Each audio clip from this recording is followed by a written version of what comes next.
Bien, como todos los días que nos toca ministrar la palabra, una vez más les saludo en el nombre del Señor y invitarles para abrir nuestras Biblias en el libro de Mateo capítulo 14.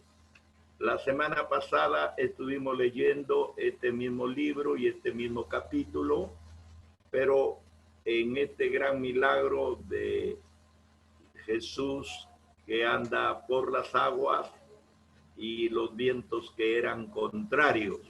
Ahora tenemos del 28 al 33 y vamos a dar lectura. Dice 28, 14, 28 de Mateo: le respondió Pedro y le dijo: Señor, si eres tú, manda que yo vaya a ti sobre las aguas. Él le dijo: ven. Y descendiendo Pedro de la barca, andaba sobre las aguas para ir a Jesús.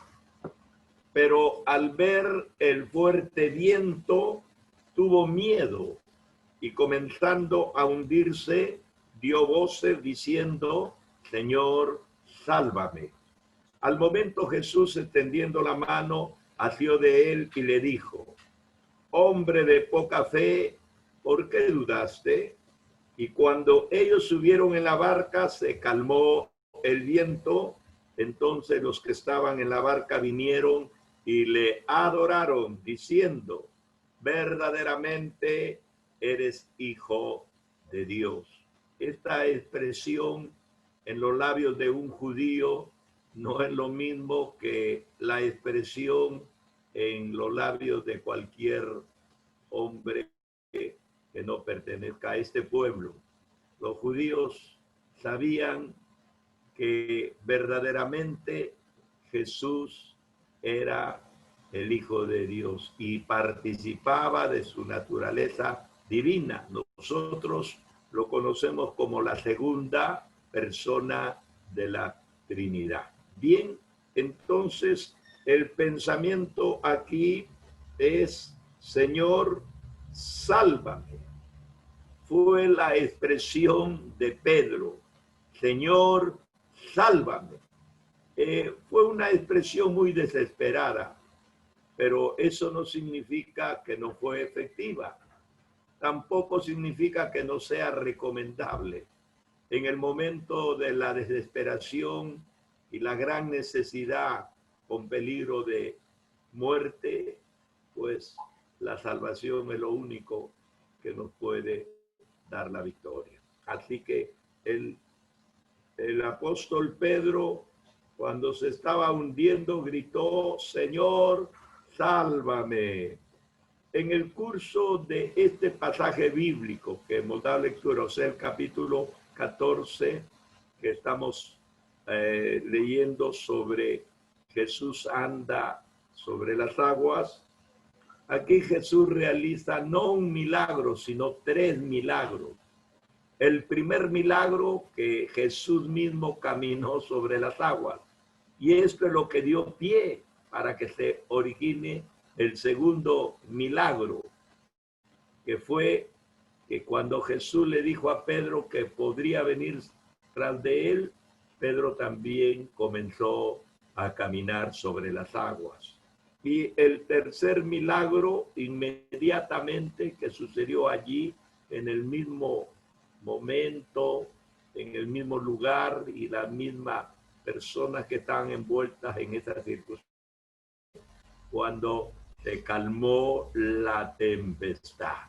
De un momento a otro se calmó la tempestad, porque el viento ya haya pasado y cumplió su ciclo de recorrido, sino por la presencia, la autoridad de Jesucristo. Los discípulos lo sabían y por eso es que ellos se sorprendieron grandemente. Vemos aquí que al dar la cuarta vigilia para los judíos de 3 de la mañana a 6 de la mañana, ya amaneciendo, ellos ven a Jesús venir hacia la barca en medio de la marejada, en medio del viento fuerte que soplaba entre oscuro y claro, en plena niebla del mar. Ellos lo vieron a Jesús venir caminando sobre las aguas. La reacción inmediata del hombre, del ser humano, lleno de supersticiones todavía, ellos gritaron: ¡un fantasma! No concebían que una persona de carne y hueso esté caminando sobre las aguas. Por eso ellos gritaron: ¡un fantasma! La tradición. Jesús les responde diciendo: soy yo, no temáis. La voz resonó en medio de esa confusión física por el fenómeno que se estaba dando, y reconocieron la voz de Jesús. Sobre todo la reconoció Pedro, y en ese momento Pedro desafía su propia fe. En la mañana Ivonne estuvo hablando sobre la fe, y una de las condiciones que ella recalcó sobre todas las cosas fue la obediencia. Si no hay obediencia, la fe no tiene frutos. ¿Por qué? Porque para poder llegar a culminar el beneficio de la fe hay que obrar en la palabra.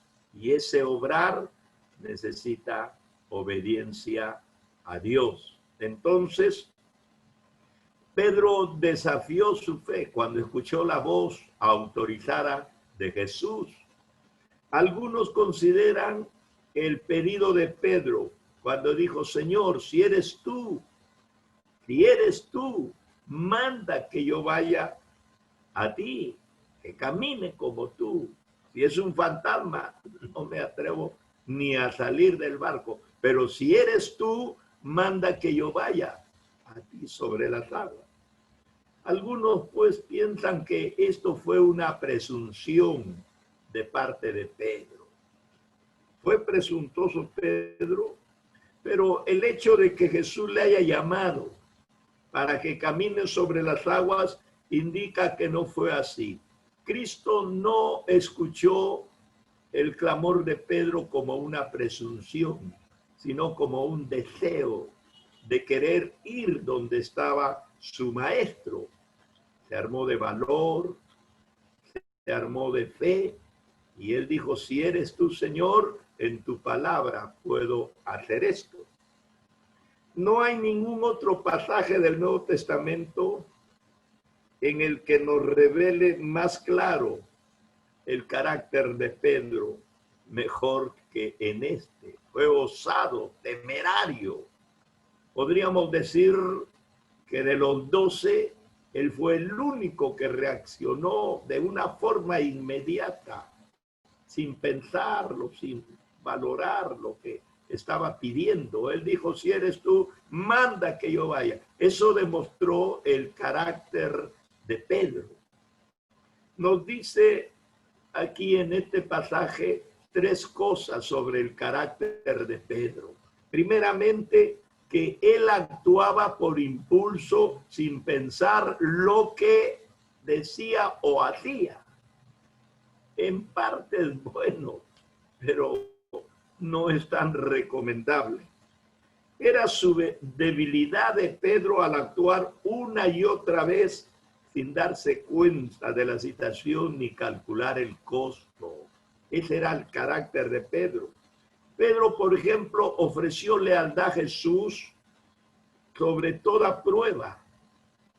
Cuando Jesús hablaba sobre su muerte, él se opuso y le dijo: Señor, esto no te acontezca, pero si fuere, yo estoy dispuesto a ir por ti y contigo hasta la misma muerte. Le salió a Pedro espontáneamente esa identificación con el Señor.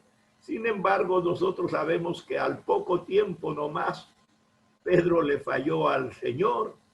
Él dijo que lo iba a acompañar hasta la muerte. Y Jesús inmediatamente valoró y le dijo: no es así, Pedro. Antes que el gallo cante 2 veces, tú ya me habrás negado 3. Pedro estaba convencido que él no iba a hacer eso. ¿Cuántas veces nosotros, entusiasmados por la emoción, extasiados tal vez por alguna vivencia espiritual, nos sale del corazón, sentimos que somos sinceros y sin embargo, en el momento de la prueba, le fallamos al Señor? Pedro no solamente negó, sino que hizo tres cosas. Negó, juró y maldijo, diciendo: yo no conozco al hombre. ¿Quién tuvo razón? Jesús. Pero no es que Jesús haya decidido o tomado parte en la actitud negativa de Pedro. Claro que no. Jesús lo dijo porque por su omnisciencia, el conocimiento divino que él tenía, pues él lo sabía todo. Segunda característica de Pedro: fallaba a menudo y llegó hasta angustiarse. Él fallaba y luego se angustiaba. Quiere decir que no se quedaba indiferente, no se autojustificaba, no. A él le quedaba esa secuela de angustia por haber fallado al Señor. Jesús siempre insistía en que una persona tiene que considerar cada situación antes de actuar. En Mateo 16:24 Jesús le dijo a sus discípulos: si alguno quiere venir en pos de mí. Eso es lo que la gente quería cuando oía a Jesús predicar, cuando oía a Jesús enseñar y cuando veía los milagros extraordinarios que él hacía. Entonces la conmoción popular hacía que la gente exclamara ese deseo de querer estar cerca de Jesús y seguirle continuamente. Pero Jesús les decía: si alguno quiere venir en pos de mí, niéguese a sí mismo, tome su cruz y sígame. No me puede seguir así como quien sigue a una procesión, sin compromiso, sin identificación. Tiene que haber compromiso e identificación. En Lucas 9:57 dice: yendo ellos, uno le dijo en el camino. Jesús pasaba, ni siquiera estaba parado ahí predicando, la multitud no estaba detenida, estaba caminando, pero uno viene corriendo y le dice: Señor, te seguiré donde quiera que vayas, no me importa si vas al norte, al sur, al centro, al este, donde tú vas, yo te voy a seguir. Si seguimos leyendo este pasaje, vamos a encontrar que el hombre inmediatamente se quedó cuando Jesús le dijo: las zorras tienen guarida y las aves de los nidos, las aves del cielo tienen nido. El Hijo del Hombre no tiene dónde recostar su cabeza. Esa fue la respuesta que enfrió todo el entusiasmo de este hombre y dejó de seguirle al Señor. Jesús siempre hacía comprender a la gente, a los discípulos que se ofrecían antes que iniciara el caminar cristiano. Porque iniciar el camino cristiano es fácil. Todas personas pueden hacerlo. Pero lo difícil era seguirle después. Así que cualquier persona dice: bueno, me convierto, acepto a Cristo, me gustan los signos, me gusta la palabra. Algunos dicen: me gusta este tipo de reuniones sanas, espirituales. A mí me lo han dicho amigos que he invitado. Qué bonito, dice. ¿Y cuándo tienen otra reunión? Mañana. Entonces mañana vengo, mañana. Hasta ahora están en el eterno mañana, no regresaron nunca. Bien, muchos de los fracasos cristianos se deben a un actuar de un momento de emoción, sin contar el precio que hay que pagar. Ahora, yo también creo que la vida cristiana no es como para sentirse mártires, como si me estuvieran desollando cada día, como si la identificación con Cristo denigrara o me trajera carga. No, pues tampoco. El asunto no es de lo que yo voy a adquirir como responsabilidad. El problema nace en las cosas que yo tengo que dejar. Entonces, eso es el verdadero pago, porque no podemos seguir al Señor con todo lo que somos o tenemos. Algo tiene que quedar. El seguir al Señor implica haberlo dejado todo, y eso es lo que a veces no deseamos hacer. Tercero, Pedro, en el peor momento, fíjense, este es una expresión de carácter muy bueno. Pedro en su peor momento se aferraba a Cristo. Y yo creo que eso fue precisamente el éxito de que, a pesar de los fracasos de Pedro o de algún cristiano, él no se quedaba atrás. Se caía, se paraba y avanzaba. Esto es lo que le puede dar la victoria a cualquier creyente. Lo maravilloso es que cada vez que cayó, se levantó otra vez. Jesús llegó el momento cuando le dijo: apártate de mí, Satanás. Si a mí me habrían dicho eso, creo que no vuelvo a la reunión donde está Jesús, de vergüenza y temor. Apártate de mí, Satanás. Yo creo que es una expresión bastante fuerte, y en los labios de Jesús toma mayor dimensión todavía. Y sin embargo, aún sobre esta palabra, Pedro es capaz de aceptar y seguir a Jesús. Y hay que reconocer que hasta los fracasos de Pedro le acercaron más y más a Jesucristo. He llegado a comprobar esto, que el verdadero cristiano, las enfermedades no lo alejan del Señor. Las incomprensiones de la gente no nos alejan del Señor.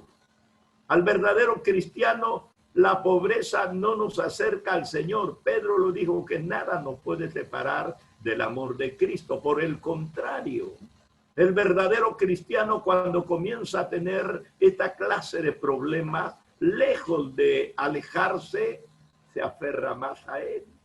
Entra en oración, en ayuno, en vigilia. Busca al Señor, de lo que no lo habría hecho cuando no tendría esta clase de perturbaciones.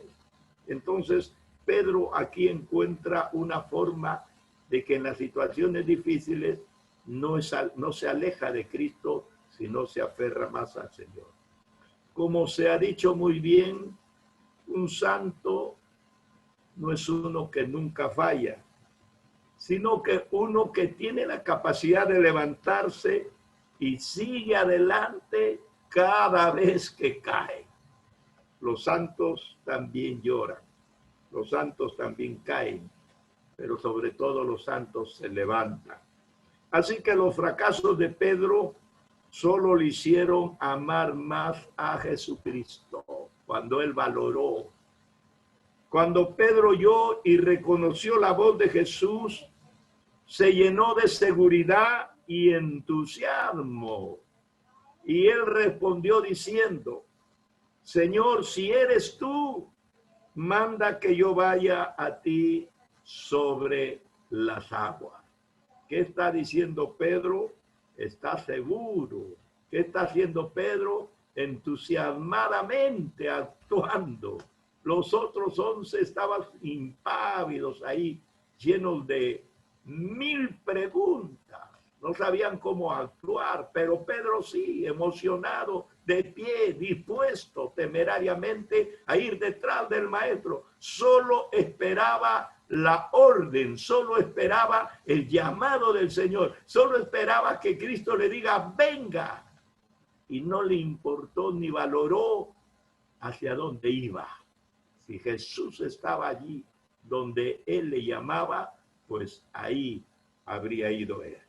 Entonces Pedro pone en práctica su fe.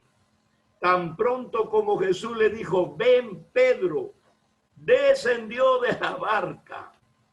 Pedro no es un muchachito, Pedro no es una persona inexperta, Pedro no es una persona desinformada, Pedro es un hombre de mar, de profesión pescador, toda su vida ha estado cerca del mar y toda su vida laboral en el mar. Entonces Pedro sabía lo que estaba haciendo. Y lo maravilloso que Pedro, dice la palabra de Dios, comenzó a andar hacia él. Estaba Pedro caminando sobre las aguas, igual que Jesús, elevándose sobre la superficie, sin hundirse, en medio de una terrible marejada y un fuerte viento. Pedro está haciendo lo que parece imposible, venciendo la ley de Newton, la ley de la gravedad y el principio de Arquímedes sobre la densidad de los cuerpos. Dos leyes que se han descubierto cientos de años después que Pedro las venciera en el nombre de Jesús. Gloria sea al Señor. Y mientras Pedro mantuvo su mirada en Jesús, estando fija la mirada en Jesús, podía hacer lo imposible. Pero en el momento que empezó a fijarse ya no en Jesús, sino en el fuerte viento, es lo que dice la palabra de Dios. Pero al ver el fuerte viento que soplaba, yo me imagino la túnica de Pedro estaba hacia un lado, llevada por el fuerte viento, los cabellos largos de los judíos estaban hacia un lado arrastrados, le golpeaba el viento en la cara y el agua le chapoteaba en los pies. Entonces, en ese momento, el corazón crédulo de Pedro, que se había llenado de fe por la mirada de Jesús, por la presencia de Jesús y por la palabra de Jesús, en ese momento Pedro dejó de pensar, dejó de mirar, dejó de oír al Cristo de la gloria para comenzar a ver el viento fuerte y a sentir la fuerte oleaje de las olas. Y como consecuencia, dice la palabra del Señor, que Pedro comenzó a hundirse. En nuestra experiencia cristiana, no vamos a decir que hemos caminado sobre las aguas. No vamos a presumir contando una historia fantasiosa. No, no, no, de ninguna manera. Yo creo que Jesús lo ha hecho. Como yo creo que Pedro, influenciado por el poder de Dios, lo hizo. No dudo de ninguna manera y no hay un milagro parecido a este más. Gracias a Dios, la palabra del Señor es realista. No nos ha venido a llenar de pajaritos ni de ilusiones. No nos ha venido a retar para que hagamos como si fuera una prestidigitación los milagros de Cristo. No, el llamado es a seguir a Cristo. En medio de los problemas, sí. En medio del comportamiento diverso de la gente que nos rodea. En medio de las circunstancias negativas. En medio de estos grandes retos y desafíos. Por ejemplo, en esta pandemia. La muerte ha rondado sobre nosotros y sigue rondando. Ayer murió un amigo de años aquí en Chiclayo, Edmundo Salazar Álvarez. Lo conocí a este varón en la década del 70 y he visto su crecimiento, su pastoral, y construyó últimamente aquí en Chiclayo un templo moderno muy bonito. Parece que ya lo terminaron. Yo fui a predicar con mi familia antes que lo inauguraran y ya estaba bonito.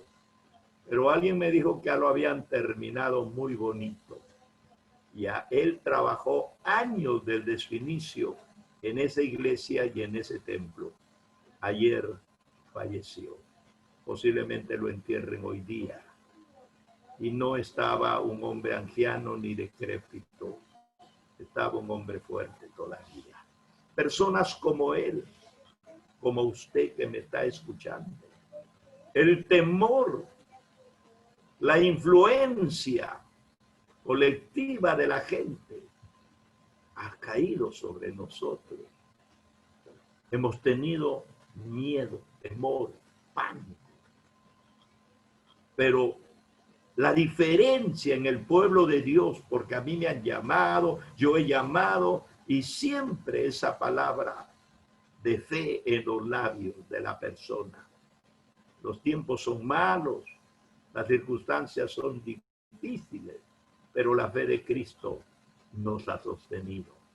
Todavía estamos vivos y los que han partido con el Señor se han ido felices. Muchos de ellos me han comentado su propia familia, la partida de mi padre, me han dicho ha sido algo maravilloso. Ha ido en paz, con confianza, despidiéndose sin desesperación, aceptando hasta el último momento su partida. Entonces, no vamos a hacer algo físicamente de lo que hizo Jesús ni Pedro, pero de una forma análoga, de una forma metafórica. Estamos en situaciones análogas, como estoy diciendo, y estamos caminando sobre los problemas, pero siempre mirando a Cristo, oyendo su palabra y esperando que en medio de estas circunstancias Dios nos dé la victoria. Qué pena, yo tengo un mensaje aquí sobre la fe real y la fe no real. Parecía una fe real que iba a consumarse en un extraordinario milagro. Jesús lo esperaba. Y el inicio de Pedro fue tal vez la cuota inicial, como para decir, pagó la primera cuota, se salió de la barca, dio los primeros pasos, lo está logrando, va a llegar. Pero qué pena, no llegó, no llegó. El fracaso de Pedro, desesperadamente, Pedro clamó. Pedro pudo haber sido muy impetuoso, pero de tonto no tenía nada. Él sabía que el mar no jugaba, que el agua ahogaba hasta la muerte, quitando la respiración y por asfixia produciendo el deceso. Pedro lo sabía. Él había visto a muchos colegas del mar que se han ahogado. Él posiblemente ha salvado a algunos. Entonces él está con un conocimiento de causa y sabía que si se hundía en esa situación de la marejada, iba a ser fácil que sobreviva. Por eso cuando los gnósticos, llenos de dudas, llenos de críticas negativas, aún no los gnósticos, estamos hablando de los cristianos modernos. Ellos dicen, es mentira de los milagros, que no es verdad lo que sucedió, que Jesús nunca caminó en el agua, que él estaba caminando sobre la orilla del mar, en la arena. Bueno, pensemos que es así. Y si el Señor caminaba sobre la arena y lo llamaba a Pedro a que venga a caminar sobre la arena, la pregunta obvia es, ¿y en qué se iba a ahogar Pedro? ¿En la arena? Bueno, eso podría ser para mí, que no soy un pecador, pero no para Pedro, que era un pecador y que sabía en cada momento en qué lugar y en qué circunstancias se encontraba. Así que Pedro, en el momento de su fracaso, como todos nosotros, sin pensar en el profesionalismo, en la experiencia, en la capacidad que pueda haber alcanzado, en el gran entrenamiento que se tenga. Yo recuerdo hace años en Guayaquil, iba caminando por el Parque de las Iguanas, hay un parque que se llama así. Encontramos a una señora entrada en años, cincuentón de ese tiempo, yo era joven, ¿no? Y a cualquier cincuentón lo veía viejito. Así que nos detuvimos con el pastor que era de Guayaquil. Y él se quedó a conversar, se entretuvo un poco más. Yo, con el entusiasmo de ver las iguanas, seguí caminando un poco. Pero no venía y tuve que regresar. Y cuando regresé, él estaba hablando a la señora que estaba llorando. Ella tenía 2 intentos de suicidio y ella tenía miedo que en cualquier momento vuelva a hacerlo. Y él estaba dando algunos alcances espiritual. Entonces yo, lleno de entusiasmo, cual Pedro, me acerqué para colaborar. Y estaba dándole algunos alcances sobre el suicidio, lo poco que había leído tal vez sobre el suicidio, psicológicamente, por su perturbación. Entonces el predicador me dice: Ñaño, hablemosle de la palabra. Ella es una doctora catedrática en el programa de psicología. Ella sabe, no quiere más psicología, lo que quiere es escuchar que Dios le puede ayudar. Así que ni el entrenamiento, ni la capacidad, ni el bagaje intelectual que hayamos podido tener nos puede salvar en situaciones tan difíciles donde está en peligro nuestra vida. Ustedes saben, sin ofender a nadie, profesionales de la salud han muerto en esta pandemia.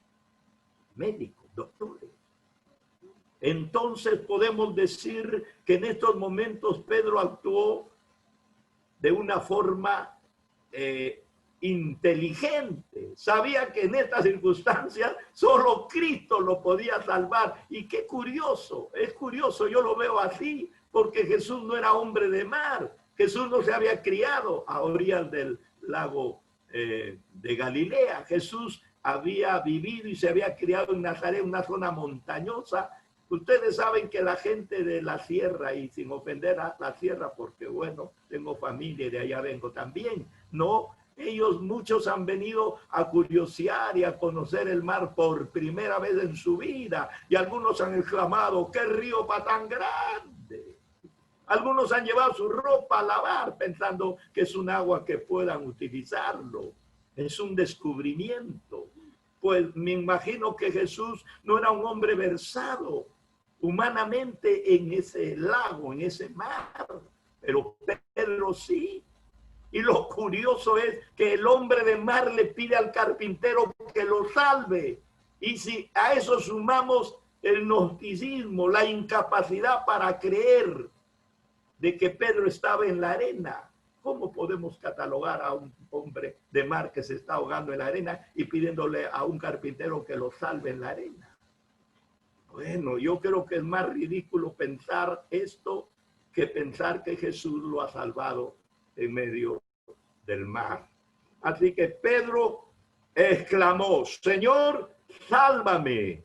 El Señor le tomó de la mano, reprendió su poca fe y lo llevó a la barca. Jesús está muy cerca de nosotros. No importa el fuerte viento, no importa si estamos en medio del oleaje, no importa si estamos al borde de la muerte.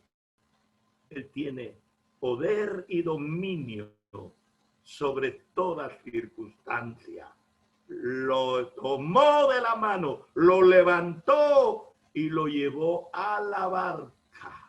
No lo llevó a la orilla donde dicen que ella estaba, lo subió a la barca, siguieron caminando ya los dos sobre las aguas y lo puso en la barca. La victoria siempre lo da Cristo.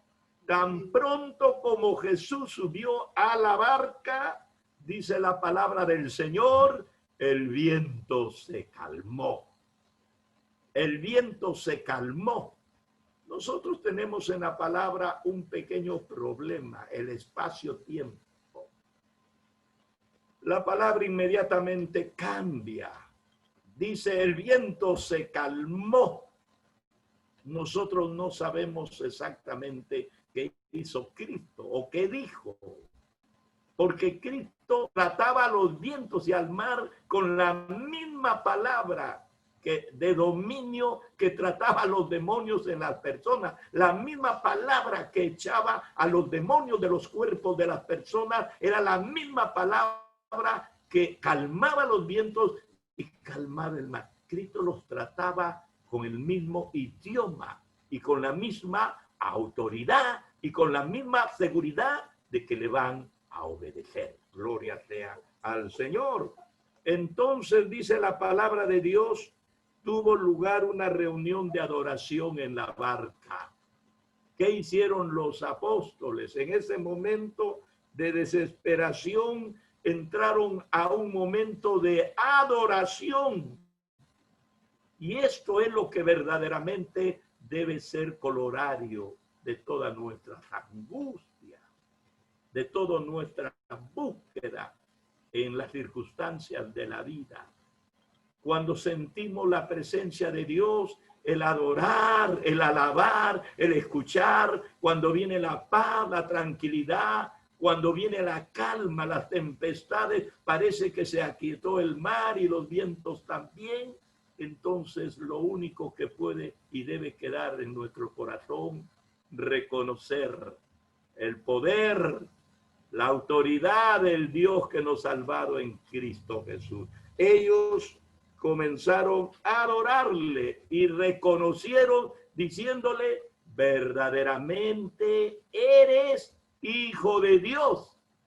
Esa fe que les había fallado cuando creyeron que era un fantasma y les hizo conceptualizar de una forma equivocada, porque no era el fantasma que su miedo les prefiguraba, era el Cristo de la gloria que venía a rescatarlo. Entonces, esa fe sujeta a la tradición y a la superstición se convierte en una fe viva, directamente puesta en la realidad que están sus ojos viendo y que están viviendo. Cristo, tú eres verdaderamente el Hijo de Dios. ¡Qué maravilla! Gloria sea al Señor.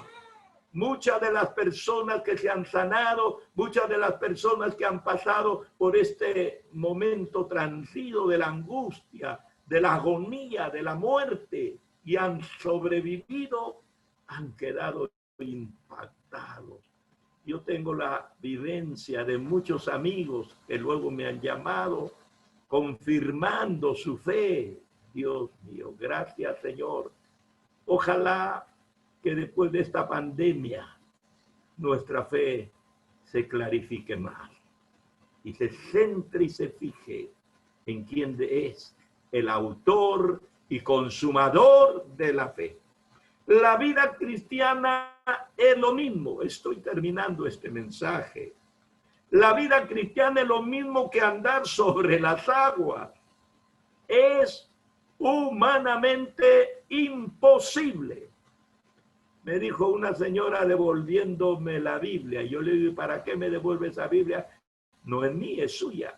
No, me dijo, pastor, yo le estoy entregando a usted esta Biblia porque yo ya no voy a venir. ¿Va a viajar? No, pastor, dice, yo tengo un año así, he dado cuenta que no puedo ser cristiana, no puedo vivir la vida de Cristo, no puedo ser cristiana. Le digo, hermana, el problema suyo no es que usted no pueda vivir la vida de Cristo. El problema suyo es que usted quiere ser cristiana sin Cristo. Nadie puede salvarse sin Cristo. Nadie puede tener fe sin la palabra. Nadie puede ser un discípulo sin un maestro a quien seguir. Entonces, la vida cristiana es lo mismo que andar sobre las aguas. Es humanamente imposible. Solo puede vivirse mediante el poder del Espíritu Santo y siempre mirando a Jesús. En tanto que apartamos la mirada de cualquier objeto, fijándola solo en Jesús, podremos experimentar una vida sobrenatural. Hebreos 12:2 dice, puesto los ojos en Jesús, no en la iglesia, no en la religión, no en el pastor, no. Puesto los ojos en Jesús, el autor y consumador de la fe, el cual por el gozo puesto delante de él sufrió la cruz, menospreciando el oprobio, se sentó a la diestra del trono de Dios. Así que en el momento en que nos ocupemos de nosotros mismos o de nuestras circunstancias, comenzamos a hundirnos.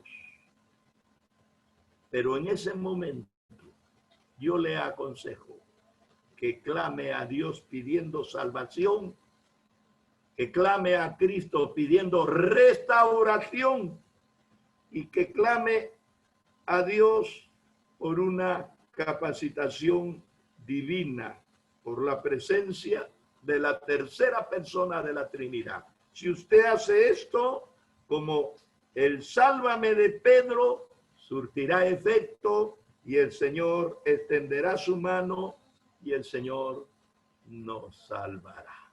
Dios nos bendiga. Estamos todavía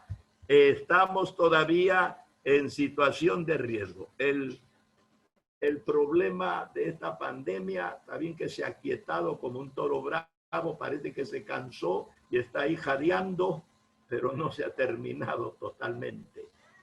Hay restricciones, hay recomendaciones, porque hay peligro inminente que podamos contagiarnos. Aferrémonos a la mano del Señor, dejemos que la fe nos impulse hacia la victoria, no temamos a las circunstancias o a las personas que caen a nuestro lado. Aferrémonos con fe a la palabra del Señor y espere una bendición de Él. Bien, nosotros tenemos algunos